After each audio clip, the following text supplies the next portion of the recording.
With over 1.5 million applicants from around the world since 2005 and the success of Lucas and Jordan in the previous years, the gates were open once again for the third GT Academy. As with the first year, the final prize would be a race in the Dubai 24 Hours. 90,000 applicants entered online for the 2011 GT Academy, the fastest drivers invited to attend one of 6 national finals in their region. The fastest 2 from each region were then invited to Silverstone to take part in GT Academy. This is my biggest dream, to become a real racing driver. I want to win this competition. It's a dream, and maybe a dream coming true, who knows. The 12 Silverstone finalists would compete in 10 challenges as they were whittled down from 12 to 1 over 3 stages, with the group being halved after the first stage and another 2 after the second, leaving 4 drivers to take part in the winner-takes-all Grand Challenge to win the ultimate prize of racing with Lucas and Jordan in the Dubai 24 Hours. This is the 3rd series. Previously we found 2 great drivers. I'm looking for another Lucas Ordonez or Jordan Tresson. How do you achieve that?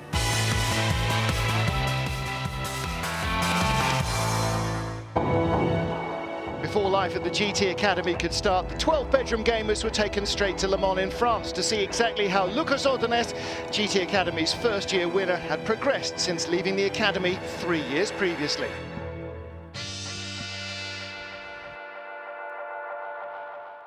This is real.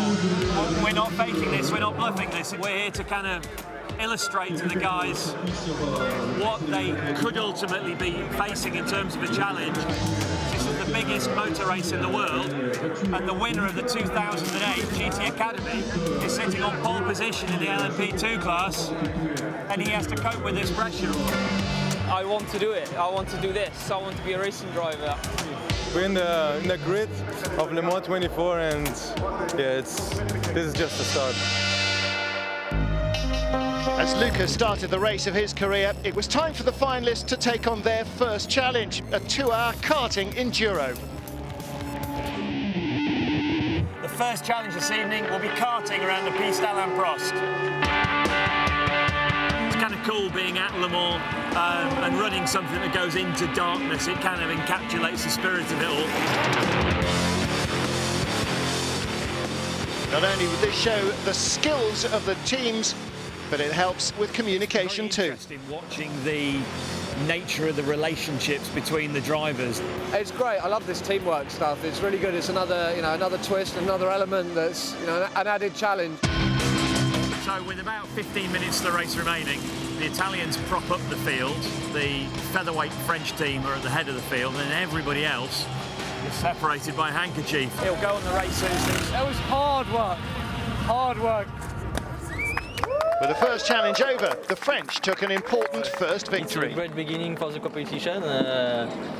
We hope to continue on this way. We didn't take them to Le Mans to go go-karting. We took them to Le Mans to show them just the value of the ultimate prize. It was the ultimate bag of cash. It was the golden carrot. As the sun rose over a new day, it was time for the finalists to leave Le Mans and head to Silverstone. Next activity, going to need your passports. As you can hear, the race is still going on. We're going to leave. We're going to head back to race camp at Silverstone. So, jump in your cars, please. Thank you. With Le Mans over, the drivers started their 280-mile journey to Silverstone in the cars with which they would train.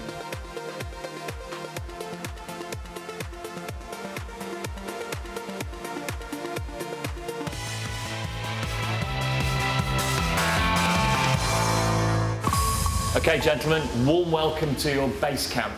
This is going to be your home for the next week. We're located right in the heart of the action. Just like in the army, I think.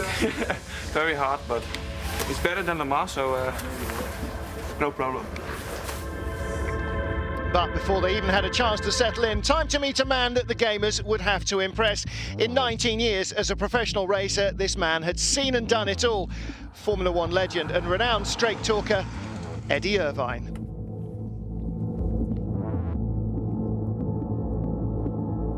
Gentlemen, welcome to GT Academy. This is your opportunity to be a professional racing driver. We're going to try and take you from virtual to reality. With the finalists settled in, it was time for their second challenge. To be a racing driver, not only do you have to be physically fit, but mentally fit too. The European finalists discovered this when the SAS were brought in to give them a wake-up call. They were then driven to the SAS training ground, dragged off under fire, and given what those guys call a gentle warm-up.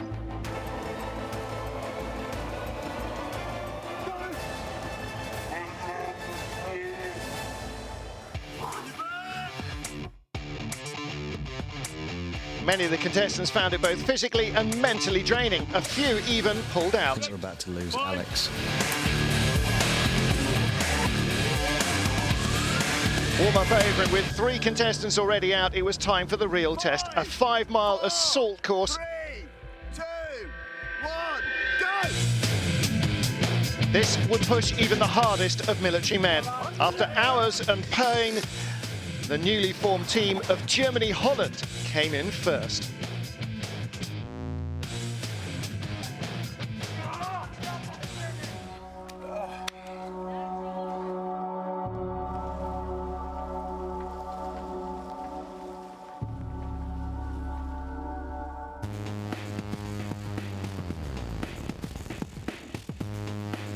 After the grueling assault course, the finalists were back to race camp to meet their mentors. Vitantonio Liuzzi, a current Formula 1 star. Sabine Schmitz, the queen of the Nürburgring.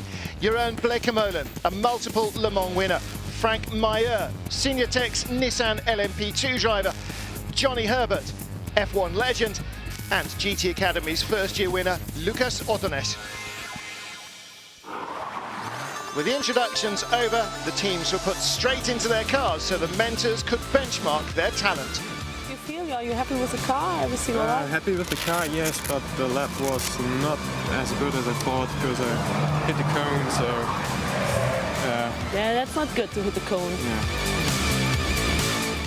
Fastest time went to Sasha, impressing the judges. With the Italians coming in slowest, it was time for Eddie Irvine to cast his professional eye.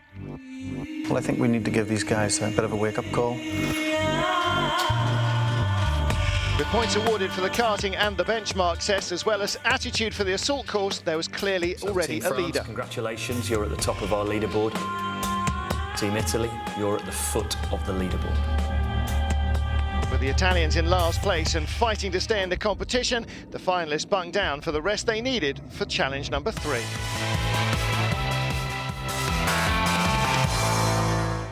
Hi guys, another physical challenge for you now. This is our interpretation of a triathlon. With driving, cycling and running involved over the triathlon course, the teams had to begin their challenge by pulling their cars to the start line. And with team members pulling out of SAS training the day before, Eddie Irvine was on hand to give them some words of advice. The training didn't go too well. Some of you didn't do very well. Some of you quit. In motor racing, we don't like quitters.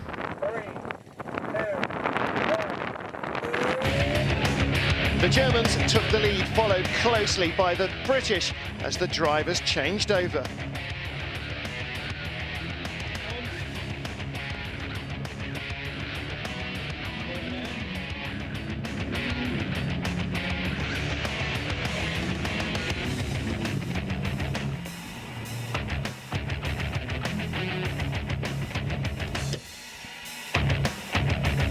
I'm so proud.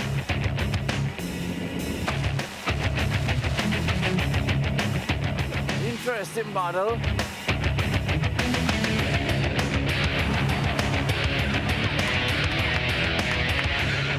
As the teams took to the bicycles, the Germans still led, but the Italians had passed the British for second place. Seeing other teams struggle, the Netherlands made their way into second for the final leg of the triathlon.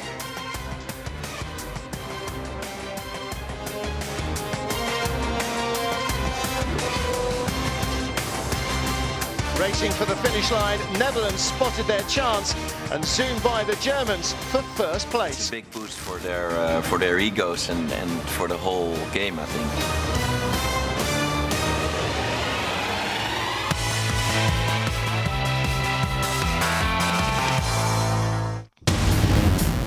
On day 3, the drivers were put into a paintball shootout where they were each hunted down by an armed assassin as each finalist went against his teammate. This challenge would help the drivers to understand the pressure of having cars on their tail and test their mental strength to keep calm in a hectic situation.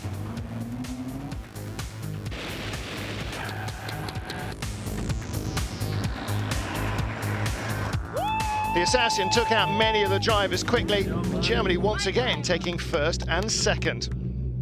Once the Assassin was disposed of, they were taken out of their cars for an ultimate laser challenge. All you have to do is hold the wheel. It wasn't long before the finalists started to lose their concentration. It was James who took an all-important win for the UK as the second group stepped up to the lasers. Germany out. Finalists quickly dropped out, leaving the UK and Italy against each other, both countries needing the win. Italy out. The UK finally had something to smile about. They'd won their first challenge. As the fourth day came to an end, it was time to see if the group had improved as a second benchmark test. Hopefully we'll see a little bit more effort, a bit more commitment. With a marked improvement overall by all the drivers, Germany's Sasha came in half a second faster than all the other competitors. And as the day concluded, the mentors were called in to see Eddie to help decide which members of their teams would be sent home. What do you think? We've got to get rid of one of them. It's been really close. He is very fast. There was always an excuse. I wouldn't write him off now. He's very consistent and fast. I'd still go for him in the long term. He's got the will, whether he's got the talent. He stays, he goes. I'm cool with that. After the decisions were made, all the finalists were brought in front of Eddie to find out which of them would make the final six. Your teammate is your #1 competitor, so I'm going to ask Thomas to take 2 steps forward. And then Carlos, Sasha, Thibaut, Jan,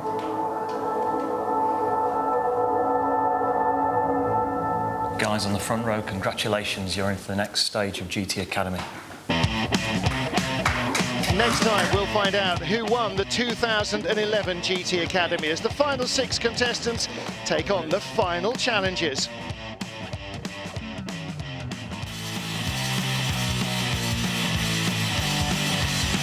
Three gamers, one team, one race. From virtual to real, Nissan presents GT Academy Road to Dubai.